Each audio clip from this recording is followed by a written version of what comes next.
Hi everyone, welcome back to Sandhya's blog.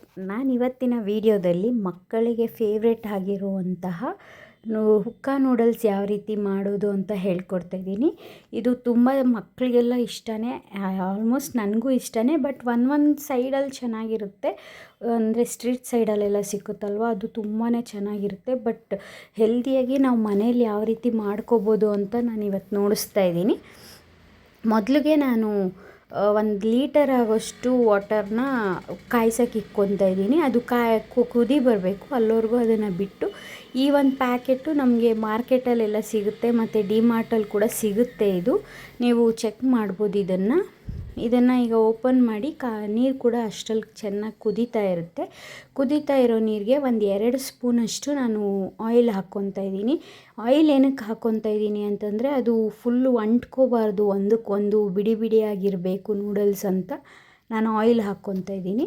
ನೀವು ಬೇಕಿದ್ದರೆ ಇದಕ್ಕೆ ಇದು ಸಾಲ್ಟ್ ಕೂಡ ಆ್ಯಡ್ ಮಾಡ್ಕೋಬೋದು ಇಲ್ಲೇ. ಬಟ್ ನಾನು ಇಲ್ಲಿ ಬರೀ ಇದನ್ನು ಆಯಿಲ್ ಮಾತ್ರ ಆ್ಯಡ್ ಮಾಡ್ಕೊಂಡಿದ್ದೀನಿ ಅಷ್ಟೇ. ಇದು ನೋಡಿ, ಇವಾಗ ಕುದೀತಾ ಇದೆಯಲ್ವ, ಕುದೀತಾ ಇರೋ ನೀರಿಗೆ ನಾನು ಪ್ಯಾಕೆಟಲ್ಲಿ ಏನಿತ್ತು ಅದನ್ನು ಕೂಡ ಹಾಕ್ಕೊತಾ ಇದ್ದೀನಿ.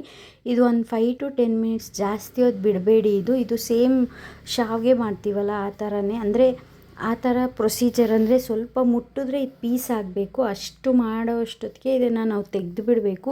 ಇಲ್ಲ ಅಂತಂದರೆ ಅದು ಫುಲ್ ಅಂಟಾಗಿ ಹೋಗ್ಬಿಟ್ರೆ, ಮುದ್ದೆ ಆಗೋದ್ರೆ ನೂಡಲ್ಸ್ ಹೋಗಿ ತುಂಬ ಉಪ್ಪಿಟ್ಟು ಥರ ಆಗೋಗ್ಬಿಡುತ್ತೆ. ಅದಕ್ಕೋಸ್ಕರ ಇದು ನೋಡಿ, ಇವಾಗ ನೀರು ಮುಳುಗ್ತಾ ಇಲ್ಲ. ಬಟ್ ನಾನು ನೀರು ಕ್ವಾಂಟಿಟಿ ಅಷ್ಟೇ ತೊಗೊಂಡಿದ್ದೀನಿ. ನೀವು ಬೇಕಿದ್ದರೆ ಜಾಸ್ತಿ ನೀರು ಕ್ವಾಂಟಿಟಿ ಕೂಡ ತೊಗೊಬೋದು, ಏನಿಲ್ಲ. ಯಾಕಂದರೆ ಲಾಸ್ಟಲ್ಲಿ ನಾವು ಸೋದಿಸ್ಕೋತೀವಲ್ವ, ಆವಾಗ ಅದು ಇದಾಗುತ್ತೆ. ನನಗೆ ಅಷ್ಟೇ ಕ್ವಾಂಟಿಟಿಯಲ್ಲಿ ಸಾಕು, ನನಗೆ ರೂಢಿ ಇರೋದ್ರಿಂದ ನಾನು ಈ ಥರ ಮಾಡ್ಕೊಂಡಿದ್ದೀನಿ. ನೋಡಿ, ಈ ಥರ ಪೀಸ್ ಆಗಬೇಕು. ನಾವು ಪೀಸ್ ಮಾಡಿದ ತಕ್ಷಣ ಅದು ಸಾಫ್ಟಾಗಿ ಪೀಸ್ ಆಗಬೇಕಂದ್ರೆ ನೀವು ಹಾಗೆ ಕೂಡ ಬಾಯಲ್ಲಿ ಕೂಡ ಹಾಕ್ಕೊಂಡು ನೋಡ್ಬೋದು ಅದು ಬೆಂದಿದೆಯಾ ಇಲ್ವ ಅಂತ. ನಾವು ನೂಡಲ್ಸ್ ತಿನ್ನುವಾಗ ಎಷ್ಟು ಬೇಯಬೇಕು ಅಷ್ಟು ಅಲ್ಲೇ ಬೇಯಿಸ್ಕೊಳ್ಬೇಕು, ಮತ್ತು ಅದು ಒಗ್ಗರಣೆಯಲ್ಲಿ ಬೇಯೋದಿಲ್ಲ. ಅದಕ್ಕೋಸ್ಕರ ಈಗ ನಾನು ಈ ಥರ ಸೋರ್ಸೋ ಬಟ್ಲಿ ಇರುತ್ತಲ್ವ, ಇದಕ್ಕೆ ಆ ನೂಡಲ್ಸ್ ಏನು ಬೇಯಿಸಿರ್ತೀನಿ ಅದನ್ನೆಲ್ಲ ಹಾಕ್ಕೊಂಡು ನೀರೆಲ್ಲ ಶೋಧಿಸ್ಕೊಂಡ್ಬಿಡ್ತೀನಿ. ಆಮೇಲೆ ಇದಕ್ಕೆ 2 ಗ್ಲಾಸಷ್ಟು ತಣ್ಣೀರನ್ನ ಹಾಕಿ ಕೂಡ ಇದನ್ನು ಹಿಂಗೆ ಏನಂತಾರೆ, ಪ್ರೆಸ್ ಮಾಡಿ, ತುಂಬ ಜೋರಾಗಿ ಪ್ರೆಸ್ ಮಾಡಬಾರ್ದು. ಇಲ್ಲ, ಜಸ್ಟು ಇದ್ರ ಮೇಲೆ ತಣ್ಣೀರು ಹಾಕಿಬಿಟ್ಟು ಹಾಗೆ ಬಿಟ್ಬಿಟ್ರೆ ಕೂಡ ಅದು ಇದಾಗುತ್ತೆ. ಅಷ್ಟರಲ್ಲಿ ನಾನು ಒಗ್ಗರಣೆ ಮಾಡ್ಕೊಳ್ಳೋಕ್ಕೆ ಈಗ ವೆಜಿಟೇಬಲ್ಸ್ ಎಲ್ಲ ಎತ್ಕೊಳ್ಳೋಕೆ ಬಂದೆ. ಫ್ರಿಡ್ಜ್ನಲ್ಲಿ ವೆಜಿಟೇಬಲ್ಸ್ ಎಲ್ಲ ಕಟ್ ಮಾಡ್ಕೋಬೇಕು. ಮತ್ತು ನಾನು ಮೀಶೋಯಿಂದ ಒಂದು ಪ್ರಾಡಕ್ಟ್ನ ತರಿಸಿದ್ದೆ, ಅದನ್ನು ರಿವ್ಯೂ ಕೂಡ ಕೊಡಬೇಕು ಅಂತಂದರೆ, ಫ್ರಿಜ್ಜಲ್ಲಿ ಆರ್ಗನೈಸ್ ಮಾಡ್ಕೊಳ್ಳೋಕ್ಕೆ ಈ ಥರ ವೆಜಿಟೇಬಲ್ ಬಾಕ್ಸ್ಗಳು, ಅದು ಕೂಡ ಅಷ್ಟೇ ತುಂಬಾ ಚೆನ್ನಾಗಿದೆ. ಅಂದರೆ ಕ್ವಾಲಿಟಿ ಅಂತ ಹೇಳಬೇಕಂತಂದರೆ ಚೆನ್ನಾಗಿದೆ, ನನಗೆ ಇಷ್ಟ ಆಯಿತು. ಮತ್ತು ಇದರಲ್ಲಿ ಆಲ್ಮೋಸ್ಟ್ ನಾವು ಒಂದು 1/2 kg-ಯಿಂದ 3/4 kg-ವರೆಗೂ ಇಡಿಸುತ್ತೆ. ಮುಂಚೆ ನಾನು ಇನ್ನೊಂದು ತರಿಸಿದ್ದೆ, ಅದು ನನಗೆ ಅಷ್ಟೊಂದು ಇಷ್ಟ ಆಗಲಿಲ್ಲ. ಅಂತಂದರೆ ಅದು ಸ್ಮಾಲ್ ಕ್ವಾಂಟಿಟಿಯಲ್ಲಿ ಇಡಬೇಕಿತ್ತು. ಅದಕ್ಕೋಸ್ಕರ ನಾನು ಸ್ವಲ್ಪ ದೊಡ್ಡದಾಗಿರಲಿ ಅಂತ ಈ ಥರ ಬಾಕ್ಸ್ನ ಸೆಲೆಕ್ಟ್ ಮಾಡಿಕೊಂಡೆ. ಇದರಲ್ಲಿ ನೀವು 1/2 kg ಅಷ್ಟು ಕೂಡ ಸ್ಟೋರ್ ಮಾಡ್ಕೋಬೋದು ವೆಜಿಟೇಬಲ್ಸ್ನ. ಮತ್ತು ಇಲ್ಲಿ ನಾನು ಕಟ್ ಮಾಡ್ಕೊತಾ ಇದ್ದೀನಿ ಕ್ಯಾರೆಟು, ಕ್ಯಾಪ್ಸಿಕಮ್, ಆನಿಯನ್ಸ್ ಎಲ್ಲ. ಇದಕ್ಕೆ ಸ್ವಲ್ಪ ಡಿಫ್ರೆಂಟಾಗೆ ಕಟ್ ಮಾಡ್ಕೊಬೇಕು. ನೋಡ್ತಾ ಇದ್ದೀರಲ್ಲ ನಾನು ಯಾವ ರೀತಿ ಕಟ್ ಮಾಡ್ಕೊತಾ ಇದ್ದೀನಿ ಅಂತ. ವೆಜಿಟೇಬಲ್ಸು ಹೇಳಬೇಕು ಅಂತಂದರೆ, ನಾವು ಒಂದೊಂದು ಅಡುಗೆಗೆ ಒಂದೊಂದು ರೀತಿ ಕಟ್ ಮಾಡ್ಕೊಳ್ಳೋದು ವೇ ಇರುತ್ತೆ. ಎಲ್ಲ ಒಂದೇ ರೀತಿ ಕಟ್ ಮಾಡ್ಕೊಂಡ್ಬಿಟ್ರೆ ಅದೇನಾಗುತ್ತೆ ಅಂತಂದರೆ ಟೇಸ್ಟು ಅಂತ ಹೇಳ್ಬೋದು, ಮತ್ತು ನೋಡೋದಕ್ಕೆ ಕೂಡ ಸ್ವಲ್ಪ ಚೆನ್ನಾಗಿ ಕಾಣಿಸ್ಬೇಕಲ್ಲ. ಮಕ್ಕಳೆಲ್ಲ ತಿನ್ನಬೇಕಂದ್ರೆ ಅದು ನೋಡೋಕ್ಕೆ ಚೆನ್ನಾಗಿದ್ದರೆ ಮಾತ್ರ ಅವರು ತಿನ್ನೋದು. ಅದು ಕ್ಯಾರೆಟ್ ಎಲ್ಲ ಕಟ್ ಮಾಡ್ಕೊಂಡು ಇವಾಗ ಆನಿಯನ್ಸ್ ಕಟ್ ಮಾಡ್ಕೊತಾ ಇದ್ದೀನಿ. ಆನಿಯನ್ಸ್ ಕೂಡ ಅಷ್ಟೇ ಈ ಥರ ಲೇಯರ್ಸ್ ಬರಬೇಕಲ್ವ, ಅದಕ್ಕೋಸ್ಕರ ನಾನು ಈ ಥರ. ಮತ್ತು ಕ್ಯಾರೆಟ್ ಕೂಡ ಅಷ್ಟೇ ಸಣ್ಣಕ್ಕೆ ನಾನು ಏನಕ್ಕೆ ಕಟ್ ಮಾಡ್ಕೊಂಡೆ ಅಂದರೆ, ಒಗ್ಗರಣೆಯಲ್ಲೇ ಬೇಯಿಸೋದ್ರಿಂದ ಅದು ಬೇಗ ಬೇಯಲಿ ಅಂದ್ಬಿಟ್ಟು ನಾನು ಸ್ವಲ್ಪ ಸಣ್ಣಕ್ಕೆ ಆ ಥರ ಒಂದು ಇದರಲ್ಲಿ ನಾನು ನೋಡಿದ್ರಲ್ಲ ನೀವು ನಾನು ಯಾವ ರೀತಿ ಕಟ್ ಮಾಡ್ಕೊಂಡೆ ಅಂತ. ಸೊ ಅದಕ್ಕೋಸ್ಕರನೇ ನಾನು ಇವತ್ತು ಕಟ್ಟಿಂಗ್ ವಿಡಿಯೋ ಕೂಡ ಇದರಲ್ಲಿ ಆ್ಯಡ್ ಮಾಡಿರೋದು.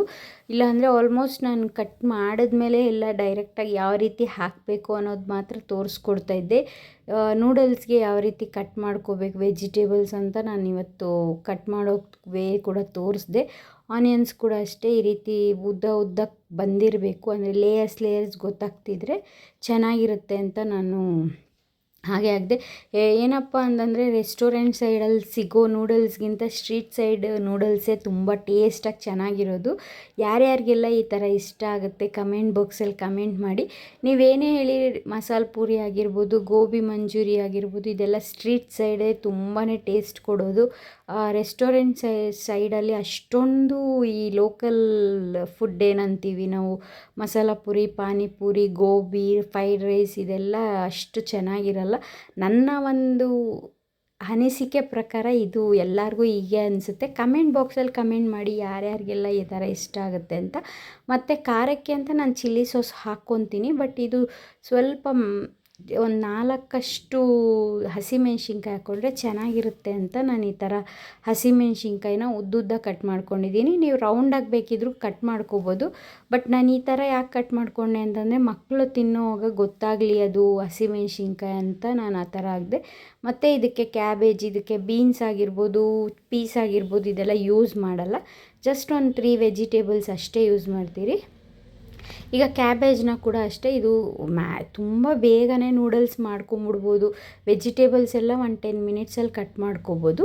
ಒಗ್ಗರಣೆ ಹಾಕ್ಕೊಳ್ಳೋಕ್ಕೆ ನಾವಲ್ಲಿ ಉಕ್ಕ ನೂಡಲ್ಸ್ನ ಇಟ್ಬಿಟ್ಟು ಇಲ್ಲಿ ವೆಜಿಟೇಬಲ್ಸ್ ಕಟ್ ಮಾಡ್ಕೊತಾ ಇದ್ದರೆ ಒಂದು 5 to 10 ಮಿನಿಟ್ಸಲ್ಲಿ ಒಗ್ಗರಣೆ ಕೂಡ ಹಾಕ್ಕೊಂಬಿಡೋದು. 15 to 20 ಮೆಂಬರ್ಸಲ್ಲಿ ಮನೆಯಲ್ಲಿರೋರೆಲ್ಲ ಹೊಟ್ಟೆ ತುಂಬಾ ನೂಡಲ್ಸ್ ತಿನ್ಬೋದು ಅಂತ ಹೇಳ್ಬೋದು. ಖರ್ಚು ಕೂಡ ಅಷ್ಟೇ. ಮನೆಯಲ್ಲೇ ಈ ಥರ ಮಾಡಿಕೊಂಡ್ರೆ ಹೆಲ್ತಿಯಾಗೂ ಇರುತ್ತೆ ಮತ್ತು ಟೇಸ್ಟಿಯಾಗೂ ಇರುತ್ತೆ. ನಮಗೂ ಒಂದು ಸ್ಯಾಟಿಸ್ಫ್ಯಾಕ್ಷನ್ ಅಲ್ವಾ. ಮಕ್ಳಿಗೆ ಇನ್ನೇನು ನಾವು ಮಾಡಿಕೊಡೋದು ಎಲ್ಲ ಮನೇಲಿ ಮಾಡಿಕೊಟ್ರೆ ನಮಗೊಂಥರ ಹ್ಯಾಪಿ ಅಂತಲೇ ಹೇಳ್ಬೋದು. ನಾನು ಆಲ್ಮೋಸ್ಟ್ ಮನೇಲಿ ಟ್ರೈ ಮಾಡೋದೇ ಅದಕ್ಕೋಸ್ಕರ. ಆಚೆ ಕಡೆ ತಂದು ತಿನ್ನೋದಕ್ಕಿಂತ ಮನೇಲಿ ಮಾಡಿಕೊಂಡ್ರೆ ಸ್ಯಾಟಿಸ್ಫೈ ಆಗಿರುತ್ತೆ ಅಂತ ನಾನು ಈ ರೀತಿ ಮಾಡ್ಕೊತಾ ಇದ್ದೀನಿ. ಇವಾಗ ಕ್ಯಾಪ್ಸಿಕಮ್ನ ಕೂಡ ಅಷ್ಟೇ ಈ ಥರ ಉದ್ದುದ್ದ ಕಟ್ ಮಾಡ್ಕೊತಾ ಇದ್ದೀನಿ. ಎಲ್ಲ ವೆಜಿಟೇಬಲ್ಸು ಉದ್ದುದ್ದನೇ ಕಟ್ ಮಾಡಿಕೊಂಡ್ರೆ ಅದು ಕಾಣಿಸ್ತಾ ಇರುತ್ತಲ್ವ, ಚೆನ್ನಾಗಿರುತ್ತೆ ಅಂತ. ತುಂಬ ಜನ ಮಕ್ಕಳು ವೆಜಿಟೇಬಲ್ಸ್ ಕೂಡ ತಿನ್ನಲ್ಲ. ಈ ಥರ ಒಂದು ರೆಸಿಪೀಸಲ್ಲಿ ನಾವು ವೆಜಿಟೇಬಲ್ಸ್ನ ಆ್ಯಡ್ ಮಾಡೋದ್ರಿಂದ ಅವರು ಕೂಡ ಹಾಗೆ ತಿಂತಾ ಇರ್ತಾರೆ. ಈಗ ಕ್ಯಾಪ್ಸಿಕಮ್ನೆಲ್ಲ ಕಟ್ ಮಾಡಿಕೊಂಡು ಒಗ್ಗರಣೆಗೆ ಜಸ್ಟ್ ಒಂದು 5 to 10 ಮಿನಿಟ್ಸಲ್ಲಿ ಅದು ಕೂಡ ಆಗೋಗುತ್ತೆ, ಬೇಗನೆ ಆಗೋಗುತ್ತೆ. ಈಗ ಒಗ್ಗರಣೆಗೆ ಇಟ್ಕೊಂಡಿದ್ದೀನಿ. ಆಯಿಲ್ ಹಾಕ್ಕೊಂಡು ಇದಕ್ಕೆ ಸ್ವಲ್ಪ ಕಮ್ಮಿನೇ ಆಯಿಲ್ ಹಾಕ್ಕೊಳ್ಳಿ, ಯಾಕಂತಂದರೆ ಆಯಿಲ್ ಜಾಸ್ತಿ ಹಿಡಿಯೋದಿಲ್ಲ. ಅದಕ್ಕೋಸ್ಕರ ಜಸ್ಟ್ ವೆಜಿಟೇಬಲ್ಸ್ ಫ್ರೈ ಆಗಬೇಕಲ್ವ, ಅದಕ್ಕೋಸ್ಕರ ನಾನು ಆಯಿಲ್ನ ಸ್ವಲ್ಪ ಹಾಕ್ಕೊಂಡಿದ್ದೀನಿ ಅಷ್ಟೇ. ನೀವು ಬೇಕಿದ್ದರೆ ಇನ್ನೂ ಸ್ವಲ್ಪ ಕಡಿಮೆನೇ ಹಾಕ್ಕೋಬೋದು. ಈಗ ಆಯಿಲ್ ಎಲ್ಲ ಕಾದವಾಗ ಆಗಿದೆ ಅನ್ನೋವಾಗ ನಾನು ಇದಕ್ಕೆ ಶುಂಠಿ ಬೆಳ್ಳುಳ್ಳಿ ಪೇಸ್ಟ್ ಹಾಕ್ಕೊತಾ ಇದ್ದೀನಿ. ನೀವು ಬೇಕಿದ್ದರೆ ಶುಂಠಿ ಬೆಳ್ಳುಳ್ಳಿನ ಸಣ್ಣದಾಗಿ ಹಚ್ಚಿ ಕೂಡ ಹಾಕ್ಕೊಬೋದು. ನಮ್ಮ ಮನೇಲಿ ಶುಂಠಿ ಹಾಗೆ ತಿನ್ನೋಕ್ಕೆ ಇಷ್ಟಪಡಲ್ಲ ಅಂದ್ಬಿಟ್ಟು ನಾನು ಈ ರೀತಿ ಪೇಸ್ಟ್ ಮಾಡ್ಕೊಂಡು ಹಾಕ್ಕೊತಾ ಇರೋದು. ಇವಾಗ ಇದು ಹಾಕ್ಕೊಂಡು ಆನಿಯನ್ಸ್ ಕೂಡ ಹಾಕ್ಕೊಂಡಿದ್ದೀನಿ. ಆನಿಯನ್ಸ್ ಎಲ್ಲ ಫ್ರೈ ಆಗ್ತಿದೆ ಅನ್ನೋವಾಗ ನಾನು ಚಿಲ್ಲಿ ಹಾಕ್ಕೊಂಡು ಮತ್ತು ಏನು ಹಚ್ಕೊಂಡಿದ್ದೆ ನಾನು ಕ್ಯಾಬೇಜು, ಕ್ಯಾರೆಟು ಮತ್ತು ಕ್ಯಾಪ್ಸಿಕಮ್ಮು ಇದೆಲ್ಲ ಹಾಕ್ಕೊಂಡು ಒಂದು 10 ಮಿನಿಟ್ಸ್ ಅದನ್ನು ಹೈ ಫ್ಲೇಮಲ್ಲೇ ಇಟ್ಕೊಂಡು ತಿರುಗಿಸ್ಕೊಡ್ತಾ ಇರ್ತೀನಿ. ಲೋ ಫ್ಲೇಮ್ ಅಂತ ನಾನೇನು ಮಾಡೋದಿಲ್ಲ. ಈಗ ಕ್ಯಾರೆಟ್ನ ಆ್ಯಡ್ ಮಾಡ್ಕೊತೀನಿ. ನೋಡ್ತಾ ಇದ್ದೀರಲ್ವ, ಆನಿಯನ್ಸ್ ಎಲ್ಲ ಫ್ರೈ ಆಗಿದೆ. ಇವಾಗ ಕ್ಯಾರೆಟ್ನ ಹಾಕಿ ಕ್ಯಾರೆಟ್ನ ಕೂಡ 1 to 3 ಮಿನಿಟ್ಸ್ ಫ್ರೈ ಮಾಡ್ತಾಯಿದ್ದೀನಿ ಆಯಿಲಲ್ಲಿ. ಕ್ಯಾರೆಟ್ ಬೇಗನೆ ಬೇಯುತ್ತೆ ಅಂತ ಹೇಳ್ಬೋದು. ಮತ್ತು ಕ್ಯಾಬೇಜು, ಕ್ಯಾಪ್ಸಿಕಮ್ ಇದೆಲ್ಲ ಹಾಕ್ಕೊಂಡು ಒಂದು 5 ಮಿನಿಟ್ಸ್ ಈ ಥರ ಆಯಿಲಲ್ಲೇ ಚೆನ್ನಾಗಿ ಫ್ರೈ ಮಾಡಿಕೊಂಡೆ. ಇದಕ್ಕೆ ಸಾಲ್ಟ್ ಕೂಡ ಇವಾಗಲೇ ಹಾಕ್ಕೊತಾ ಇದ್ದೀನಿ ನಾನು, ಯಾಕಂದರೆ ವೆಜಿಟೇಬಲ್ಸ್ಗೂ ಸಾಲ್ಟ್ ಹಿಡಿಯುತ್ತೆ ಅಂದ್ಬಿಟ್ಟು ಸಾಲ್ಟ್ ಹಾಕ್ಕೊತಾ ಇದ್ದೀನಿ. ಇದನ್ನು ಒಂದು 5 ಮಿನಿಟ್ಸ್ ಮತ್ತೆ ಸಾಲ್ಟ್ ಹಾಕಿದ್ಮೇಲೆ ಕೂಡ ಚೆನ್ನಾಗಿ ಫ್ರೈ ಮಾಡಿ. ಟೇಸ್ಟ್ ಮಾತ್ರ ತುಂಬ ಚೆನ್ನಾಗಿತ್ತು. ಸೇಮ್ ಸ್ಟ್ರೀಟ್ ಸೈಡಲ್ಲಿ ಹೇಗಿರುತ್ತೆ ಹಾಗೇ ಇತ್ತು. ಯಾರಿಗೆಲ್ಲ ತುಂಬ ಇಷ್ಟ ಆಗುತ್ತೆ ನೂಡಲ್ಸು ಟ್ರೈ ಮಾಡಿ. ನಾನು ಮೊನ್ನೆ ಆಚೆ ಹೋದಾಗ ತೊಗೊಂಡಿದ್ದೆ, ಬಟ್ ನನಗೆ ಆಚೆ ತಿನ್ನೋಕ್ಕಂದರೆ ಆ ಟೇಸ್ಟ್ ಇಷ್ಟ ಆಗಲಿಲ್ಲ ಆ ಶಾಪಲ್ಲಿ. ಸೊ ತಿನ್ಬೇಕಂತ ನಾನು ಟ್ರೈ ಮಾಡಲಿಲ್ಲ. ನನಗೆ ಮುಂಚೆ ಮಾಡ್ತಿದ್ದೆ, ಬಟ್ ರೀಸೆಂಟಾಗಿ ಮಗು ಆದಾಗ ತಿನ್ನಬಾರ್ದು ಅಂತ ಇದ್ದಿದ್ದಕ್ಕೆ ಸ್ಟಾಪ್ ಮಾಡಿದ್ದೆ ಅಷ್ಟೇ.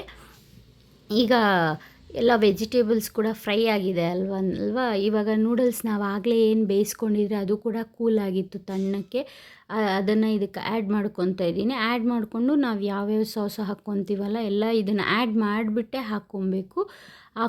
ಚಿಲ್ಲಿ ಸಾಸ್ ಆಗಿರ್ಬೋದು, ಸೋಯಾ ಸಾಸ್ ಆಗಿರ್ಬೋದು, ಮತ್ತು ಟೊಮ್ಯಾಟೊ ಕೆಚಪ್ಪು ಇದಿಷ್ಟನ್ನು ಕೂಡ ಇದರಲ್ಲಿ ಹಾಕ್ಕೊಂಡು ಇದನ್ನು ಎಲ್ಲ ಹಾಕ್ಕೊಂಡ್ಮೇಲೆ ಒಂದು 5 ಮಿನಿಟ್ಸ್ ಇಲ್ಲ ಒಂದು 2 to 5 ಮಿನಿಟ್ಸು ಅದನ್ನು ಬಿಸಿ ಮಾಡಿದ್ರೆ, ಅಂದರೆ ಲೋ ಫ್ಲೇಮಲ್ಲಿಟ್ಟು ಬಿಸಿ ಮಾಡಿ ಸ್ವಲ್ಪ ಹಿಂಗೆ ತಿರುಗಿಸ್ಕೊಟ್ರೆ ಅದು ಆಗಿರುತ್ತೆ. ಯಾಕಂದರೆ ಅದೆಲ್ಲ ಹಿಡಿಬೇಕಲ್ವ, ಖಾರ ಉಪ್ಪು ಎಲ್ಲ ನೂಡಲ್ಸು ಕೂಡ ಬೆರಿಬೇಕು ಅಂತ. ಒಂದು 5 ಮಿನಿಟ್ಸ್ ಬಿಸಿ ಮಾಡಿಕೊಂಡ್ರೆ ಆಗುತ್ತೆ.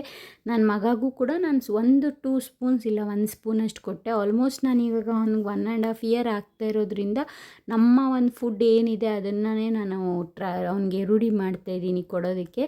ಲೈಕ್ ಪೂರಿ ಚಪಾತಿ ಎಲ್ಲ. ನನ್ನ ಮಗ ಫುಡ್ ರೊಟೀನ್ ಯಾರಿಗಾದರೂ ಬೇಕಿದ್ದರೆ ಕಮೆಂಟ್ ಬಾಕ್ಸಲ್ಲಿ ಕಮೆಂಟ್ ಮಾಡಿದ್ರೆ ನಾನು ಅದನ್ನು ಕೂಡ ನೋಡಿಸ್ತೀನಿ. ಅಂದರೆ ತುಂಬ ಜನ ಕೇಳ್ತಿರ್ತಾರೆ ಮಗು ರೆಸಿಪೀಸ್ನ ಹಾಕಿ, ಮಕ್ಕಳಿಗೆ ಏನೇನು ಕೊಡ್ಬೋದು ಅನ್ನೋದು ಹಾಕಿ ಅಂತ. ಅದಕ್ಕೋಸ್ಕರ ಹೇಳ್ತಾ ಇದ್ದೀನಿ.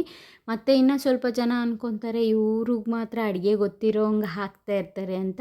ಪ್ರತಿಯೊಬ್ಬರಿಗೂ ಗೊತ್ತಿರುತ್ತೆ, ಬಟ್ ನನಗೇನು ಗೊತ್ತು ನಾನು ಅದನ್ನು ವೀಡಿಯೋದಲ್ಲಿ ಹೇಳ್ತಾ ಇರ್ತೀನಿ. ಯಾಕಂದರೆ ಬಿಗಿನರ್ಸ್ ಕೂಡ ಇರ್ತಾರೆ, ಮತ್ತು ರೆಸಿಪೀಸ್ನ ಕಲಿಯೋದಕ್ಕೋಸ್ಕರ ಯೂಟ್ಯೂಬ್ನ ನೋಡಿ ಮಾಡೋರು ಕೂಡ ಇರ್ತಾರಲ್ವ, ಅದಕ್ಕೋಸ್ಕರ ಹೇಳ್ತಾ ಇದ್ದೀನಿ.